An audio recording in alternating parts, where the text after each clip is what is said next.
I couldn't breathe. The lawyer's office felt too small, too hot, even though it was a cold March afternoon.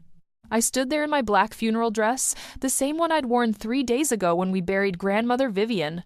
The fabric scratched against my skin. Everything felt wrong. Mr. Patterson sat behind his enormous wooden desk, reading from papers in his boring lawyer voice. My brother Nathan stood to my left, tall and confident in his expensive suit. He always looked like he belonged in rooms like this. I never did. To my grandson, Nathan Bennett, Mr. Patterson read, "I leave my yacht, the Serendipity, currently docked in Marina del Rey." Nathan smiled. I knew that yacht. $2 million worth of pure white beauty. I also leave him my penthouse apartment in Manhattan, along with all furnishings and contents. My mother Diane squeezed Nathan's shoulder proudly. Aunt Carol whispered something to Uncle Jim. Everyone nodded like this made perfect sense. And finally, to Nathan Bennett, I leave Bennett Real Estate Company in its entirety, including all assets, properties, and holdings. $15 million. I'd heard the number whispered at the funeral. $15 million in buildings and land and business deals I didn't understand. Nathan shook hands with people. My cousin Jennifer got grandmother's jewelry collection. Aunt Carol received $50,000. Uncle Jim got stocks and bonds. Even my second cousin, who I'd only met twice, got grandmother's car. Then Mr. Patterson looked at me, to my granddaughter Claire Bennett. My heart hammered. I didn't expect a yacht or a company. I wasn't stupid. I knew Nathan was always grandmother's choice for business things. But maybe some money for art supplies. Maybe her book collection. She knew I loved books. Mr. Patterson reached into his drawer and pulled out a small envelope. It was wrinkled and yellowed, like it had been sealed a long time ago. That was it, just an envelope. The room went quiet in a different way than before. This was the quiet of people trying not to react. I heard someone shift their weight. A tiny cough. I stepped forward and took the envelope. It felt light, almost empty. Then Nathan laughed. Not a big loud laugh, but a chuckle that made my face go hot. "Seriously?" he said, not even trying to whisper. Other people joined in, uncomfortable giggles. Aunt Carol actually put her hand over her mouth, but her shoulders shook. "Well?"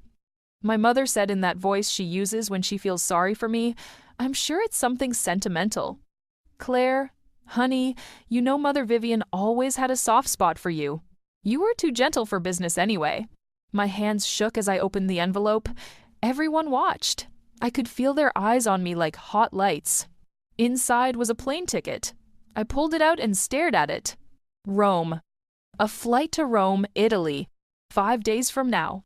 There was also a small card, the kind that comes with flowers. I recognized grandmother's handwriting immediately, shaky from her illness, but still beautiful. "Follow your heart home, Nana." That was all. No explanation, no money, no property, just a trip and 5 words that made no sense. Nathan laughed harder now. "A vacation? She left you a vacation?" "Oh, Claire!" Aunt Carol said, her voice dripping with pity. That's sweet, I suppose." "Maybe she finally lost it at the end," Nathan said to Uncle Jim, loud enough for everyone to hear. "Grandmother was pretty out of it those last few weeks." My mother touched my shoulder. "We can maybe sell the ticket, honey, get you some cash instead." I couldn't speak. My throat had closed up completely. I stood there holding a plane ticket and a card while my brother got an empire. Mr. Patterson cleared his throat. "That concludes the reading of the will." People started talking, congratulating Nathan, making plans to go to lunch. I stood frozen in the middle of the room. Why Rome? Grandmother had mentioned Italy sometimes when I was little. She was born there, but she'd lived in America for 50 years. What was in Rome? Why would she do this to me? In front of everyone. I'd spent every Saturday of my childhood with her. I'd held her hand at the end when she was dying. I'd loved her so much it felt like my chest was cracked open. And she'd left me a plane ticket while everyone else got treasure. That night, I sat alone in my tiny apartment, staring at the ticket on my coffee table. My eyes were so full of tears that the words blurred together. Was this her way of telling me what everyone already knew? That I was the disappointment? The granddaughter who didn't matter enough for anything real? The card sat next to the ticket. "Follow your heart home." But my home was here, wasn't it? I picked up the ticket again, and something broke inside me. I started crying for real, big ugly sobs that shook my whole body. I didn't understand. I didn't understand any of it. I didn't leave my apartment for 2 days. I called work and told them I had the flu. My boss said to take the time I needed. I think she felt bad because she knew about the funeral. I spent those days on my couch, wrapped in blankets, staring at old photo albums. I had 3 of them, all filled with pictures of grandmother and me. There was one of us in her garden when I was 6. She was teaching me to paint with watercolors. My hands were covered in blue paint, and I was laughing. She was smiling at me like I was the most important person in the world. Another photo showed us baking cookies in her kitchen. I was maybe 8 years old, flour dusted across my nose. Grandmother wore her pearl necklace even while baking. She always looked elegant, even doing normal things. I remembered those Saturdays so clearly now. Every single Saturday when I was little, Mom would drop me off at grandmother's house. Nathan never came. He had soccer practice, then debate club, then student council meetings. He was always busy with important things. But I had grandmother all to myself. We would sit in her garden under the big oak tree, and she would tell me stories about Italy, about the hills that rolled like green waves, about churches older than America, about markets filled with bright vegetables and flowers. In Toscana, she would say, her accent getting thicker when she talked about home. The sunlight is different. It is golden, like honey. It makes everything beautiful. She taught me Italian words. Bella meant beautiful. Bambina meant little girl. Amore meant love. Bella bambina, she would whisper, touching my cheek with her soft hands. You have the Castellano heart. I never knew what that meant. I thought maybe it meant I was kind or gentle or something like that. Sometimes grandmother's eyes would get far away and sad. She would stare at nothing, and I could tell she was seeing something I couldn't. Somewhere else. Someone else, maybe. Nonna? I would ask. I called her Nonna because she taught me that was Italian for grandmother. She would blink and come back to me, smiling again. Mi dispiace, sweet girl, I was just remembering. Everything changed when I turned 12 and Nathan turned 16. Suddenly, Nathan started coming to grandmother's house too. But not for garden time or stories. For business meetings.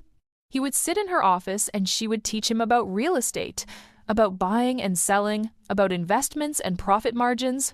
Everyone said Nathan was following in her footsteps. He's going to run the company someday, Uncle Jim would say proudly. The boy's got Vivian's business mind. I still had my Saturdays with grandmother, but they felt different, smaller somehow, like they didn't matter as much. Except grandmother never made me feel that way. She still held my hand, still told me stories, still taught me new Italian words. One day, sweet girl, she whispered to me when I was 15 and crying because I didn't get into the same college as Nathan. You will understand everything. You will see why you are exactly who you need to be. I didn't believe her then. On the 3rd day after the will reading, my phone rang at 11 at night. It was Nathan. Little sister, he shouted. I could hear music and voices in the background. He was at a bar somewhere, celebrating probably. Did I wake you? No, I said quietly. I just wanted to check on you. You know, about the will thing? He was slurring his words. Definitely drunk. At least you got a vacation out of it, right? That's something. I didn't answer. I mean, it's weird that grandmother gave you just that. Maybe she felt sorry for you or something, you know, because you never really did anything big with your life. Something hot flashed through my chest. But hey, Nathan continued, Rome is supposed to be nice. Eat some pasta for me. Take some pictures of old buildings. He laughed at his own joke. I hung up. My hands were shaking, but not from sadness this time. From anger. From something else I couldn't name. I looked at the plane ticket still sitting on my coffee table. Grandmother wasn't cruel. She had never been cruel to me, not once in 28 years. So why would she start at her death? Maybe there was something in Rome. Maybe this meant something I didn't understand yet. You will understand everything, her voice echoed in my memory. I stood up and pulled my suitcase from the closet. I didn't know what I would find in Rome. Maybe nothing. Maybe it really was just a weird final gift from a sick old woman. But I owed her this much. After all those Saturdays, all those stories, all that love. I would go. I packed my clothes, requested a week off work, and 3 days later, I boarded a plane. My heart pounded the entire flight. I couldn't sleep, couldn't eat the airplane food. I just kept thinking about grandmother's face, her smile, her secrets, and I wondered what she wanted me to find. The plane landed in Rome on a Tuesday morning. The sun was so bright it hurt my eyes when I looked through the tiny airplane window. My whole body ached. I hadn't slept at all during the 9-hour flight. Every time I closed my eyes, I saw grandmother's face. I heard Nathan's laughter. I felt that envelope in my shaking hands. I grabbed my carry-on bag and followed the crowd of passengers through the airport. Everything was in Italian. Signs, announcements, conversations flowing around me like a river I couldn't understand. I felt so lost. What was I even doing here? I didn't have a hotel reservation. I didn't have a plan. I had a ticket to Rome and a card that said, "Follow your heart home," and that was it. Maybe I was supposed to just walk around the city for a few days, see the Colosseum, eat pizza, take pictures, then go back to my regular life and try to forget that my grandmother gave my brother everything and gave me basically nothing. My eyes burned with tears again. I blinked them away hard. The airport was huge and crowded. I walked toward the exit, pulled along by the flow of people. My suitcase rattled behind me on its broken wheel. I needed to find a taxi, find a cheap hotel, figure out what to do next. Then I saw him. A man in a black suit stood near the exit doors. He was older, maybe 60, with silver hair combed perfectly back. He held a white sign with black letters. Claire Bennett.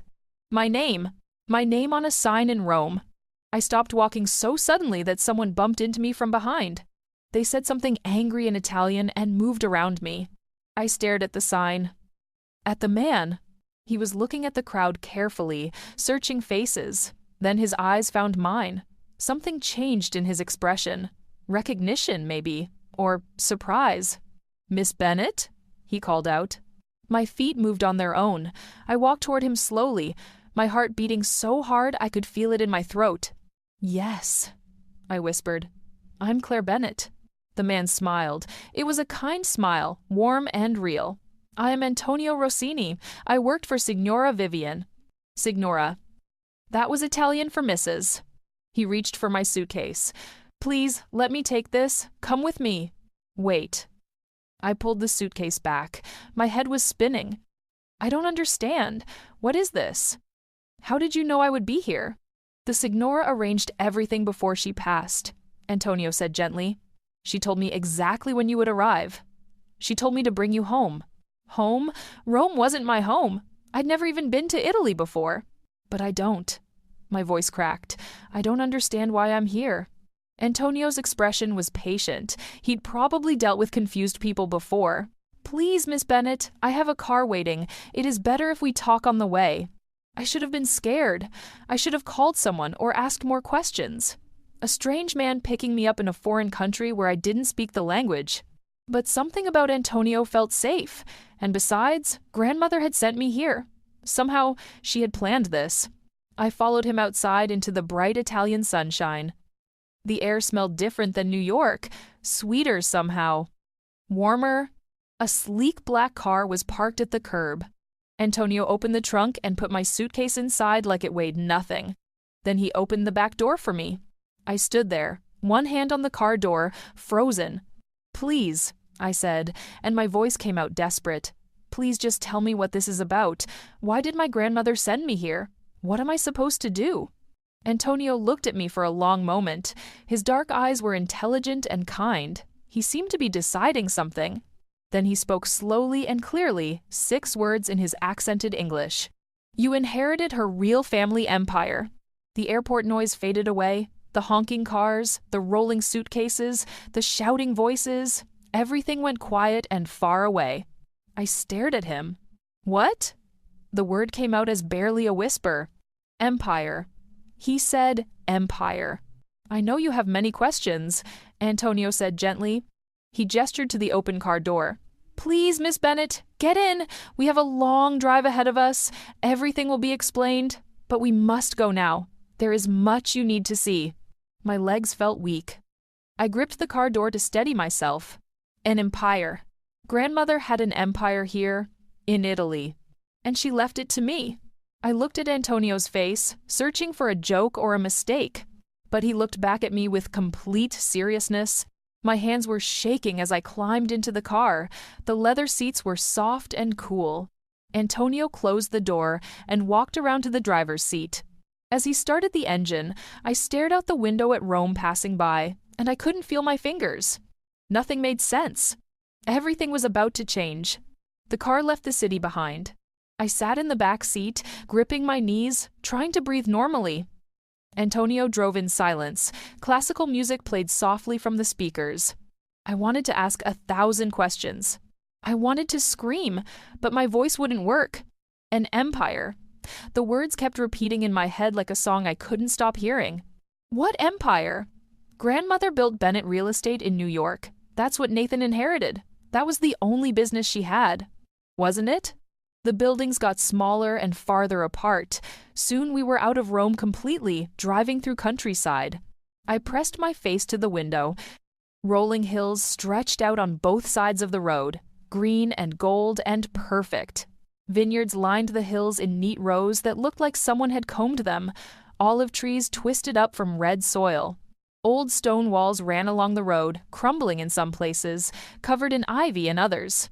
It looked exactly like grandmother's stories. The golden light. The green hills like waves. Everything beautiful. Where are we going?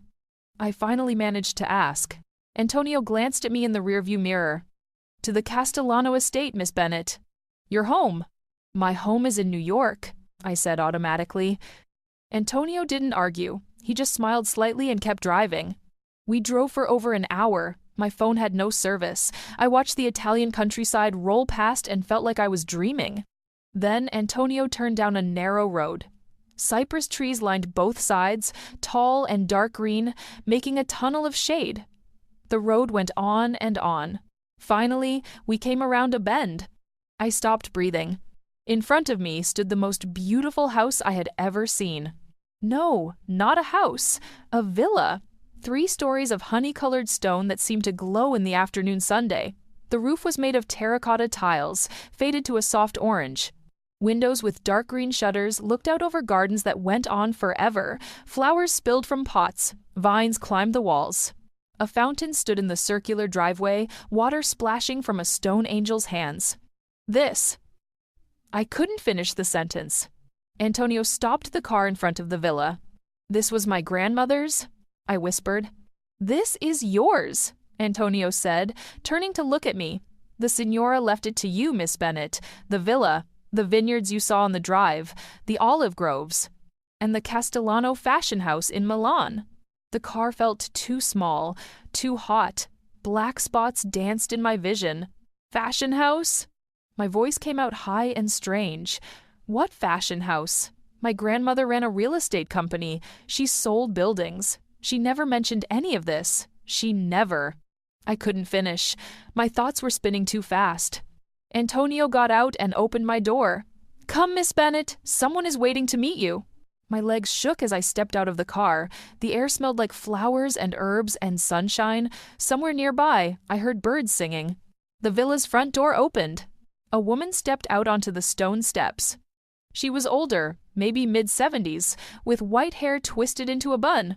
She wore a simple blue dress and pearls. The moment she saw me, her hand flew to her mouth.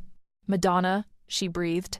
Then she rushed down the steps faster than I thought someone her age could move. She was crying and laughing at the same time, speaking in rapid Italian I couldn't understand. She reached me and took my face in both hands. Her hands were soft and warm. Tears ran down her wrinkled cheeks.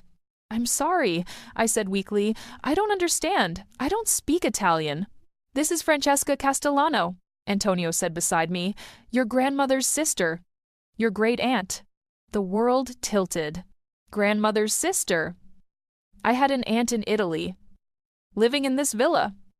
And I never knew. Francesca switched to English. Her accent was thick, much stronger than grandmother's had been.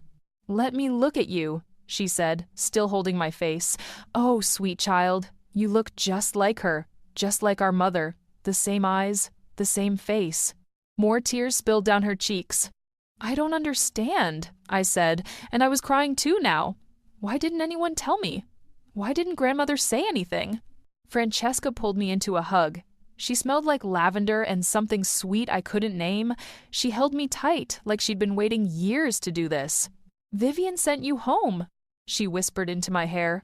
"Finally, after all this time, she sent you home to us." Home. That word again. I stood in the arms of a stranger who wasn't really a stranger, in front of a villa I'd never seen, in a country I'd never visited. And somehow, impossibly, something deep in my chest said yes. Francesca led me inside the villa. My legs felt like water, but I followed her through the entrance hall. The floors were made of marble, with patterns swirling through them like cream in coffee. Paintings covered the walls. Old paintings of people I didn't know, wearing clothes from 100 years ago. We walked down a hallway and into a library. I stopped in the doorway and stared. Books lined every wall from floor to ceiling. A ladder on wheels stood ready to reach the high shelves. 2 leather chairs sat near a fireplace. Windows looked out over the gardens. Late afternoon light poured in, making everything warm and golden. "Sit, please," Francesca said, gesturing to one of the chairs. I Saturday. The leather was soft and worn, like many people had sat there before me. Francesca disappeared through another door and came back carrying a wooden box. It was dark leather, about the size of a shoebox, with a small brass lock. She set it on the table between us and sat down in the other chair. "Your grandmother wanted you to know everything," Francesca said softly. "She wrote it all down for you." She opened the box. Inside were letters, dozens of them, all in envelopes with my name written on them in grandmother's handwriting. "She never sent them," Francesca said. "She wrote them, but she kept them here, waiting for the day you would come." "Whoa!" My hands shook as I reached for the first one. The envelope was yellowed with age. The date written in the corner said 25 years ago. Right after I was born. I opened it carefully. The paper inside was thin and covered in grandmother's beautiful handwriting. "My dearest Claire," it started. "I held you today for the first time. You are 3 weeks old and perfect. When you opened your eyes and looked at me, I saw my own mother looking back. You have her eyes, the Castellano eyes." I cried. I kept reading, tears blurring the words. Grandmother wrote about the Castellano family, about how we came from a long line of artists and designers and creators. Her own mother had started a small dress shop in Tuscany that grew into something bigger. A fashion house that made wedding gowns and evening dresses for wealthy women all over Italy. When my mother died, the letter said, she left the business to me. I was 23 and had no idea what I was doing, but I learned. I grew it. The Castellano name became known for beauty and elegance. My hands trembled as I set down the first letter and picked up another. This one was dated 15 years ago, when I was 13. "I watched you draw today, Claire. You showed me pictures of fairies and forests. Your hands moved across the paper like they were dancing. You have it. The gift. The Castellano gift for creating beauty. I see it in you so clearly." Another letter, then another. Year after year, grandmother had written to me. She wrote about watching me grow, about recognizing something in me that she said ran in our blood, the ability to see beauty and make it real. She wrote about Nathan, too. "Your brother has a good mind for business. He understands numbers and deals. He will do well with the American company. But you, my darling girl, you have something different. You have the soul of our family, the heart." I looked up at Francesca. Tears ran down my face, hot and fast. "I don't understand. Why didn't she tell me any of this? Why keep it secret?" Francesca sighed deeply. "Your mother, Diane, she never understood our family. She thought money and property were the only things that mattered. Vivian was afraid." "Afraid of what?" "That if everyone knew about Italy while she was still alive, they would fight over it. Your mother and Nathan would say it should be split between you both. They would take it to court. Tie it up in lawyers for years and years." Francesca leaned forward. So Vivian kept it secret.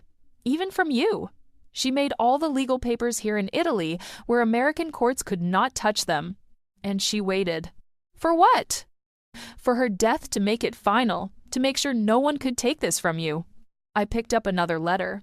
This one was from just 5 years ago. The fashion house is worth 40 million euros now, Claire. The villa and land, another 10 million. I have kept it all safe for you. Nathan will have his fortune in America. But this, our real family legacy, this is yours.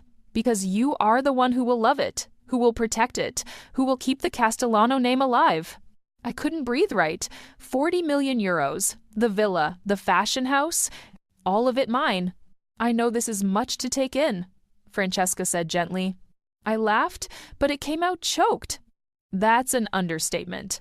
I looked down at the box full of letters, years and years of grandmother's thoughts, her plans, her love.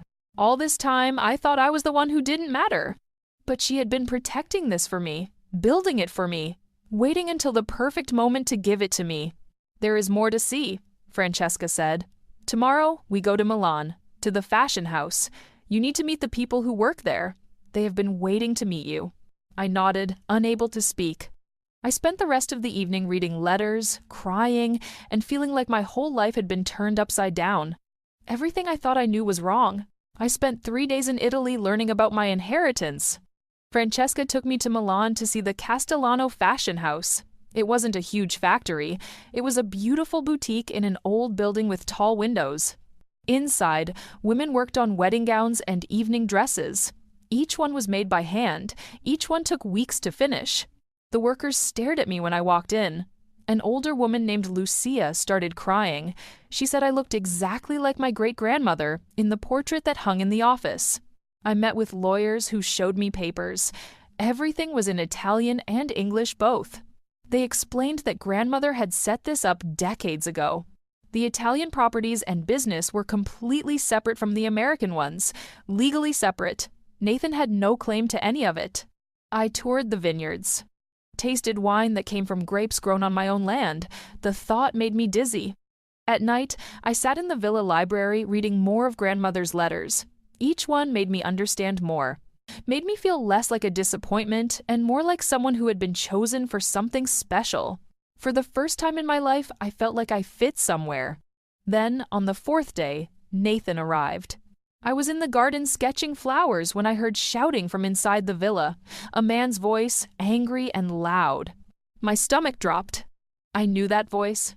I walked back to the villa slowly, my heart pounded.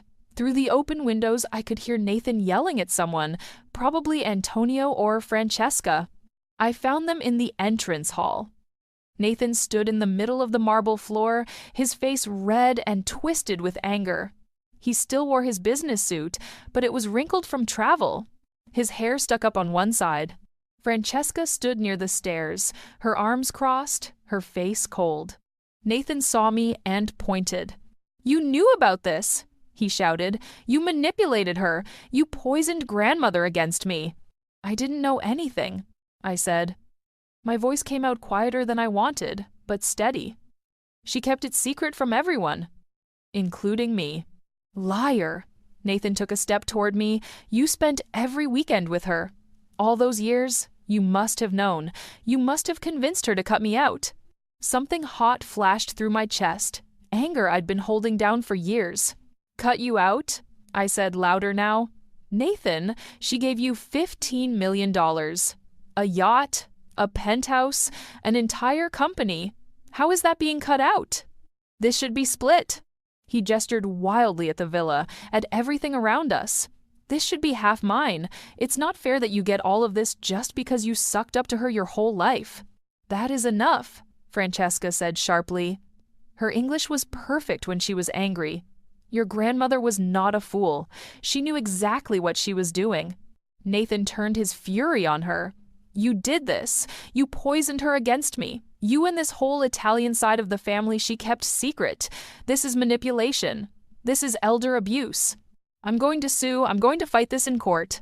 "You will lose," Francesca said coldly. "We'll see about that." Nathan pulled out his phone. My lawyers are already looking into this. There's no way this is legal. No way she could just give away millions without... Without what? I interrupted. Without asking your permission? Nathan, this was never yours. This was set up before we were even born. Grandmother had 2 separate lives. 2 separate inheritances. She gave each of us what suited us. Nathan stared at me like he'd never seen me before. Listen to yourself, he said, his voice dripping with mean laughter. You think you're better than me now? You think some old villa and a dress shop makes you special? You're still the same boring little Claire who never did anything important. The words should have hurt. A week ago, they would have destroyed me. But I'd read grandmother's letters. I'd seen what she built, what she saved for me. No, I said quietly, but I think grandmother knew me better than I knew myself. She gave you a business you understand, money you know how to use. She gave you what matched who you are. I stepped closer to him. But this... I gestured to the villa, to the gardens, to the centuries of family history in these walls. This was never meant for someone who would just sell it for profit. This was meant for someone who would love it. Nathan's jaw clenched. His hands balled into fists. You don't deserve this, he hissed. Maybe not, I said. But grandmother thought I did, and I'm going to prove her right. We stood there staring at each other. Brother and sister, strangers now. Finally, Nathan turned and stormed toward the door. You'll hear from my lawyers, he shouted back. Then he was gone. I stood in the entrance hall, shaking, my heart racing. Francesca walked over and put her hand on my shoulder. You did well, she said softly. I nodded, but I couldn't speak. Everything had changed between Nathan and me, and I knew it would never go back. Nathan left Italy still shouting threats. But 2 weeks later, his lawyers sent a message. There was nothing they could do. The Italian assets were completely separate. Set up in Italian law decades ago. Ironclad, the American lawyers said. Nathan had no legal claim to any of it. I should have felt happy. Instead, I just felt sad. My brother and I barely spoke now. Maybe we never really had. I stayed at the villa. Days turned into weeks. Francesca taught me about the business, about the family, about everything grandmother had kept hidden. One evening, we sat in the library, drinking tea. The sun was setting outside, painting everything gold. Why did she leave? I asked. Why did grandmother leave Italy if she loved it so much? Francesca smiled, but it was a sad smile. She fell in love with your grandfather, Thomas. He was American, visiting Italy after college. Vivian met him at a party in Florence. She said he was kind and gentle and made her laugh.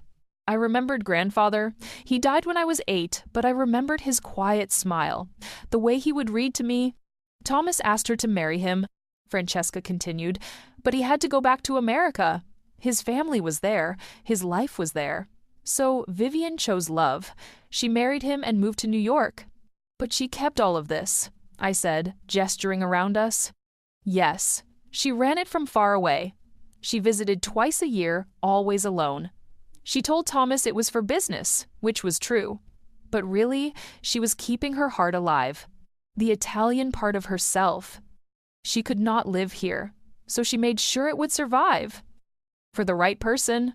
For me, I whispered. For you! I made my decision that night. I called my landlord in New York and gave up my apartment. I called my illustration clients and told them I was moving to Italy but could still work remotely. Most of them said yes. I was staying. Francesca cried happy tears when I told her. She hugged me and said grandmother would be so proud. Over the next few months, I learned the fashion business. I met with designers and fabric suppliers. I watched Lucia and the other women create beautiful gowns with their skilled hands. I started drawing designs of my own, just for fun at first. Then Lucia saw them and said they were good. Really good. Maybe I had inherited more than property. Maybe I had inherited talent too. I made the villa my home. I learned Italian slowly, stumbling over words but getting better. I walked through the vineyards at sunset. I painted in the garden. I felt the golden Tuscan light that grandmother had told me about all those years ago. She was right. It did make everything beautiful. One night, 6 months after I first arrived, I found the last letter in the leather box. I had been saving it, afraid somehow to read grandmother's final words. The envelope was marked "Read Last." I sat in the library by lamplight and opened it carefully. My dearest Claire, if you are reading this, you have found your way home. I am sorry I could not tell you in life. I was a coward about many things. But I was brave about this. I made sure you would have the chance to bloom where you were always meant to be planted. Not in the cold concrete of New York ambition, but here, in the warm soil of your ancestors. Your brother will be rich, but you, my darling girl, you will be whole. That is my final gift to you. The world will say I was unfair. Let them talk. A grandmother's job is not to be fair. It is to truly SE each child and give them what their soul needs. I saw you, Claire. I always saw you. You have the Castellano heart, the one that creates beauty, the one that loves deeply, the one that understands that some things matter more than money. Live here, love here, create here, make this place bloom again with your gifts, and know that every sunset you watch from the villa garden, I am watching it with you. Welcome home, my bella bambina. Con amore, Nonna Vivian. I folded the letter carefully, tears streaming down my face. But they were not sad tears this time. They were grateful tears, healing tears. I thought about the funeral, about standing in that lawyer's office while everyone laughed, about the small wrinkled envelope that seemed like nothing. That plane ticket wasn't a consolation prize. It wasn't an insult or a throwaway gift. It was a key to a life I never knew existed, a key to a version of myself I never got to be, a key to home. Let Nathan have his 15 million and his buildings. Let him have his yacht and his Manhattan penthouse. I had something worth more. I had belonging. I had purpose. I had roots that went back generations into this Italian soil. I walked to the window and looked out at the gardens bathed in moonlight. Somewhere in the distance, I heard music from the village. The air smelled like jasmine and earth. I finally understood what grandmother meant all those years ago. I had the Castellano heart, and now I was home.